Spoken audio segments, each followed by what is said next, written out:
The new firmware update for both the FX3 and the FX30 has arrived. We now have shutter angle. It is a true cinema camera now. I joke, I kid. I know everyone lost their mind when I talked about that, but the reality is people were a little bit confused of why it actually matters.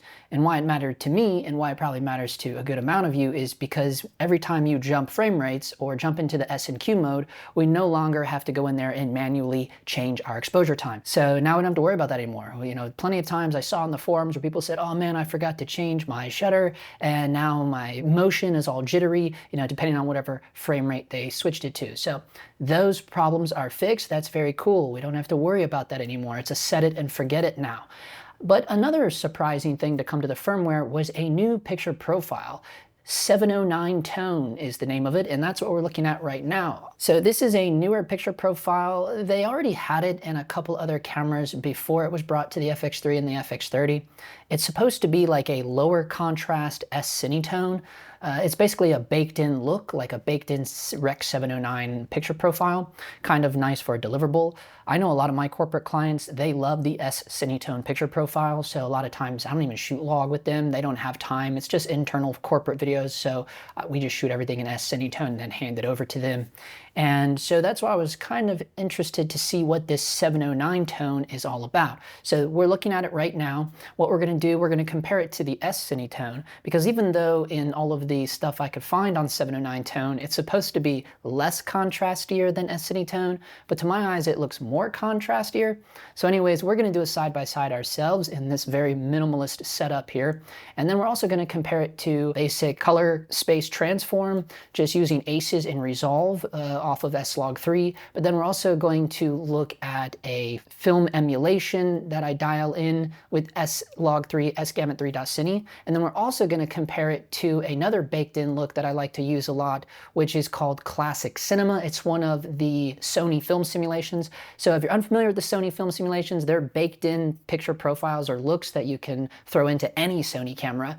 So I did a video on it a couple years ago. So if you didn't see that, or if you're new to my channel, welcome. Be sure you hit that subscribe button, by the way, and I'll put a link to that other Sony film simulations video down below. But here it is. This is the new picture profile brought to the newest firmware to FX3 and FX30. It's called 709 tone. I'm just going to show a couple of the different looks full screen, and then we're going to look at all of them side by side. And you guys can let me know down in the comments below which of these you prefer. Let me know how crazy and green my skin looks, because that was a big thing in one of my last videos.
Let me know what you guys feel about the new firmware update brought to the FX30, the FX3. Let me know if there's something that you wish would have also been implemented into the newest firmware. I, for one, can't really think of anything. I don't think they're ever going to be able to add an audio track when you're in S&Q mode. That was one of my desires and wishes, but I think that's left for a hardware thing and not so much a software thing. But let me know if there's something that you guys would like to have seen implemented in it, and let me know how you feel about this new 709 tone picture profile. As always, thanks for watching.